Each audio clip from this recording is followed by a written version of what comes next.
Hello everyone.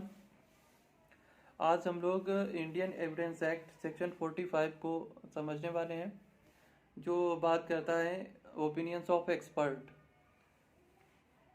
विशेषज्ञों की रायों से संबंधित है। तो सबसे पहले हम लोग सेक्शन की लैंग्वेज पढ़ लेते हैं आसान भाषा में।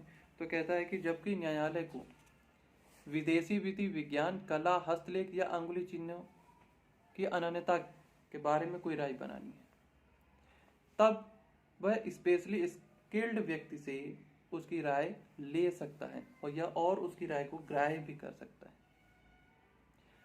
तो अब स्पेशली स्किल्ड कौन होगा, ये भी प्रश्न उठता है।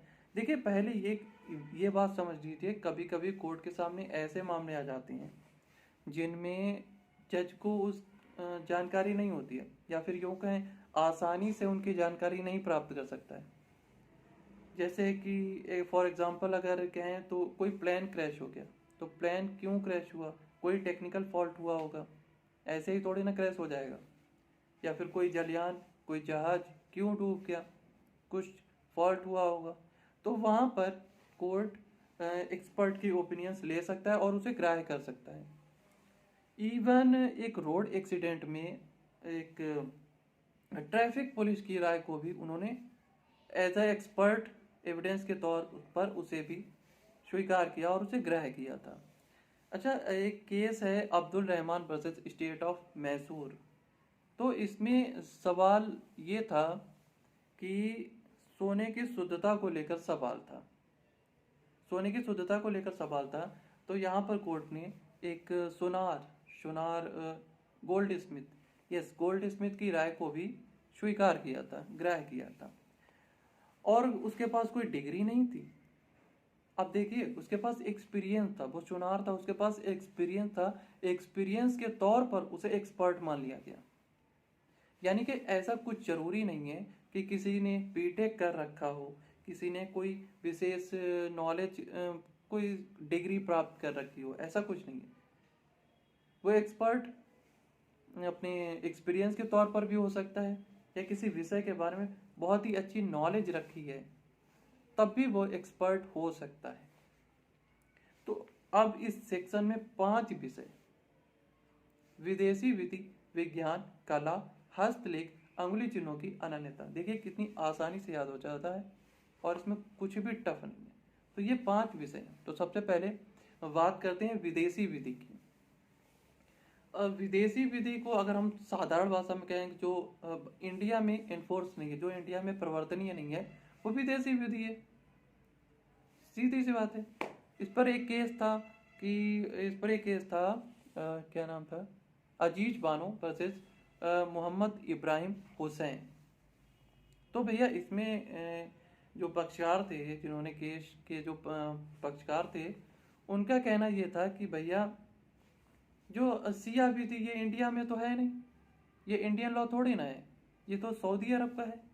क्योंकि ऐसा कहा जाता है, क्योंकि देखो मुस्लिम लॉ जो है वो सऊदी अरब ओरिजिन हुई थी, सऊदी अरब में उत्पत्ति हुई थी, ओरिजिन हुआ था। तो उन्होंने ये बात कही कि ना, ये तो सऊदी अरब का कानून है, तुम कैसे कर दोगे। तो कोर्ट ने कहा नहीं भैया, ये इंडियन लॉ है, इंडिया में मुस्लिम लॉ है और सिया विधि उसका पार्ट है, तो ये विदेशी विधि नहीं है। उसके बाद इसमें आता है विदेशी विधि, विज्ञान, कला। दूसरी चीज आती है विज्ञान और कला। देखिए, विज्ञान और कला का मतलब यहाँ पे केमिस्ट्री से नहीं है, बायोलॉजी से नहीं है। ठीक है, समझ रहे हैं ना आप। केमिस्ट्री, बायोलॉजी या अदर जो साइंस सब्जेक्ट हैं, आर्ट सब्जेक्ट हैं, हिस्ट्री, ज्योग्राफी, इनसे कोई मतलब नहीं है। यहाँ पे विज्ञान और कला का मतलब उन्होंने ऐसे लिया है जो सामान्य लोगों की समझ से परे होते हैं, है ना, जो सामान्य लोगों की समझ से परे होते हैं। ऐसे मामलों को उन्होंने इसमें विदेशी विधि और विज्ञान इसमें रखा और इसका क्षेत्र बहुत ही विस्तृत कर दिया, बहुत ही वाइड कर दिया। विदेशी विधि और विज्ञान को बहुत ही विस्तृत क्षेत्र किया है इन्होंने। देखिए, सामान्य जैसे कुछ केसेस ऐसे होते हैं जिसमें तो कोर्ट आसानी से अपने आप ही पता लगा लेगा, तो उन्हें इसमें नहीं शामिल किया गया। ऐसे केसेस शामिल किए गए जिनके बारे में कोर्ट आसानी से आसानी से जानकारी प्राप्त नहीं कर सकता है। इसमें एक केस था, इसमें सॉरी केस का नाम मुझे याद नहीं है। तो इसमें हुआ ये था कि एक हस्बैंड ने अपनी वाइफ की चाकू मारकर हत्या कर दी, चाकू से हत्या कर दी। जब उसका ट्रायल चला तब वो अभियुक्त कह रहा कि ना भैया हम तो सो रहे थे, हमें क्या मतलब, हम तो नींद में चल रहे थे, हमें मार दिया होगा, हमसे क्या है, जानबूझ के थोड़ी ना मारा। अब यहाँ पर एक क्वेश्चन अराइज होता है, यहाँ पर कोर्ट एक्सपर्ट या स्पेशल कोई डॉक्टर है उसकी राय ले सकता है कि क्या ऐसा हो सकता है कि नींद में चलते हुए कि भी कोई व्यक्ति चाकू मार सकता है। तो यहाँ पे उन्होंने एक एक्सपर्ट की राय ली थी। लेकिन अगर ऐसा मामला है कि आपस में कीना झपटी हुई और घाव हो गए, यहाँ पे कोर्ट पता लगा सकता है कि कौन लड़ा होगा, किसने किया, तो वो पता लगा सकता है यहाँ पर। तो यहाँ पर साइंस और आर्ट से सब मतलब इनके विषयों से नहीं है, ठीक है। फिर आता है विदेशी विधि, विज्ञान और कला, हस्तलेख और अंगुली चिन्हों की अनन्यता।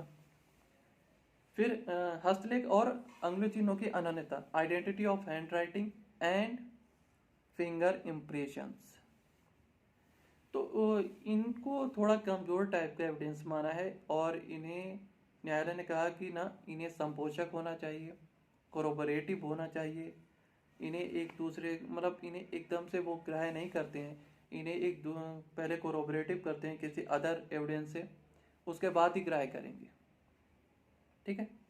क्योंकि अगर एक्सपर्ट ओपिनियन इसमें दे भी रहा है, सपोज उसने ये कह दिया कि ये मिस्टर एक्स की हैंड राइटिंग है, तो हो सकती है उसकी हैंड राइटिंग हो, इसलिए उसे किसी अदर एविडेंस से, कोई अदर डॉक्यूमेंट है उसके द्वारा लिखा गया, उससे कोरोबोरेटिव होना चाहिए, संपोषक साक्ष्य होना चाहिए, है ना।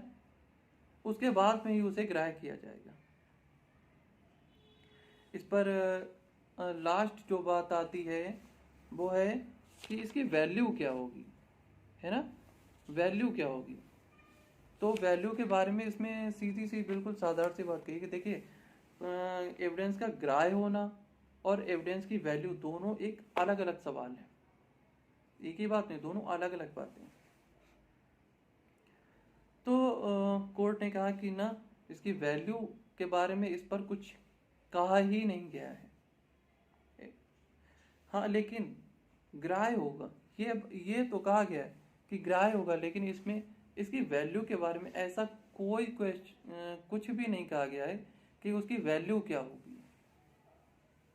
तो ये सेक्शन 45 जो विशेषज्ञों की रायों से संबंधित है यहीं पर ख़त्म होता है, और इसमें कुछ विशेष है नहीं लेकिन इम्पॉर्टेंट है, तो आसानी से हो जाता है और आसानी से याद भी हो जाएगा।